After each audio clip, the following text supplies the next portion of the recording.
You're back for more of Avenue 5 here on BuzzChomp, and I'm reacting to episode 1, the pilot of this new series on HBO. I'm Dan Salem, and this is sci-fi comedy, and it was just as wacky and zany as you would think. I'm Mandi. I'm Dan. Subscribe to BuzzChomp. Woo! As far as pilots go, this first episode of Avenue 5 was pretty damn good. It was a complete setup, but it had to be, and that didn't detract from the humor and outlandish antics of the actual premise. We knew going in what the premise was. This cruise, it's an 8-week cruise, gets stranded in space. To be specific, it's an 8-week cruise that becomes a 3-year cruise. Now, we aren't quite sure how this is going to be fixed, if at all. There'll be resupplies. They didn't really address that. The show begins, they're on their voyage.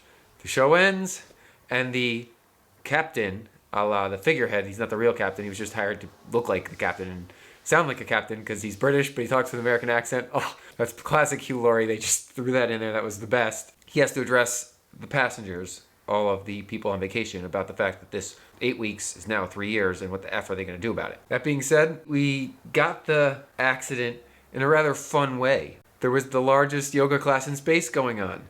There's a 26 second delay on the camera feed to Earth. Just these little tidbits of humor that make it so absurd and clever. So, in the midst of this yoga class, the gravity gets flipped and all the people throw to one side. So then you see it in the replay, 26 second delay, where all of a sudden everyone's happy and they're talking, and then all of a sudden everyone's thrown against the wall and everyone's freaking out. This is very funny. All of these people, hundreds of people, thrown against the side of the ship, knocked it off course. They obviously don't have a manner of course correction. Not sure why. Most space vehicles have like energy propulsion or jets they can shoot out to move them back. It appears that this thing is just on its course. No one actually knows how to operate the engines or steer it. I mean, the ignorance of the crew is on another level. There was one person, Joe, of course it's named Joe. There was one person, Joe, who was the lead engineer and the actual captain of the ship. In the accident, he was outside trying to fix something. He gets stabbed in the heart and dies in space. He's dead instantly. So the only person that knew how to run the ship is dead. Just set aside the disbelief of the situation for a moment, because the whole point of the show is that you get a bunch of inept people in a room together trying to figure out how to be successful, and then they're going to fail. That was what made Veep great, and that's what going to make Avenue 5 rather funny down the road. That's why the pilot was pretty damn good. It was on point. I love Josh Gad, and he's playing this billionaire who just doesn't listen to anything and is just spouting nonsense, but he thinks he knows.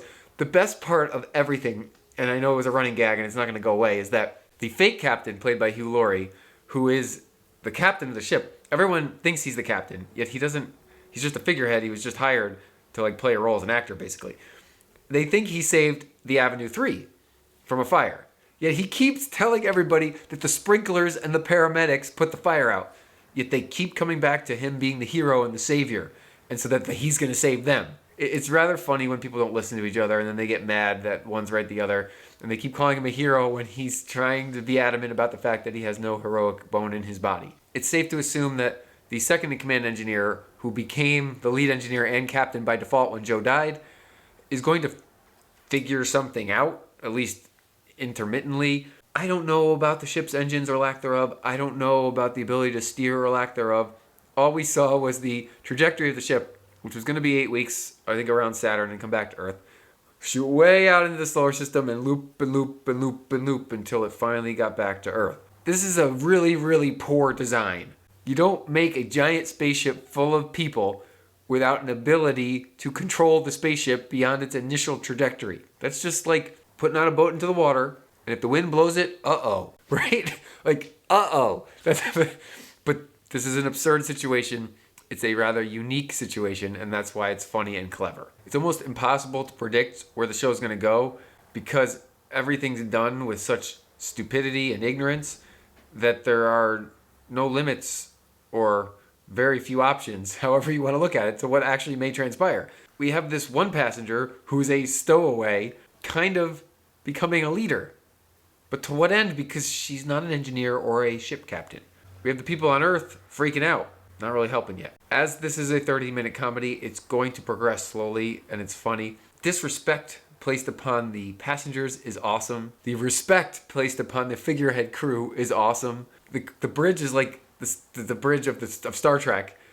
Yet nobody on there has it. I don't even know if they do anything. I can't tell if they're actually doing anything or if they're also figureheads and it's just an autopilot ship. I think it's an autopilot ship. Don't think logically. This may be sci-fi, but it's definitely a comedy. But the humor is on point. Very, very funny. It's just the interaction is really good. And there's a lot of room for comedy. I was not expecting the giant yoga class. I was not expecting that someone's room would get locked in on industrial site as the view out the window. It was an error. They couldn't change it. So they're on an 8-week cruise where they can look out their room at an industrial waste park. Little points of funny. Very well done. This was the first episode of Avenue 5. We got a full season ahead. So comment below with what you loved about the pilot, what you think may happen, or if you just don't completely understand anything. Maybe my scientific mind can help, but probably not. I'm Dan Salem. I'm watching Avenue 5 all season long. So subscribe to the BuzzChomp YouTube channel so you don't miss a minute of my reactions to this really weird and funny TV show. Woo! Thanks for watching BuzzChomp. Subscribe and share. Subscribe and share. Subscribe and share. Share. Woo!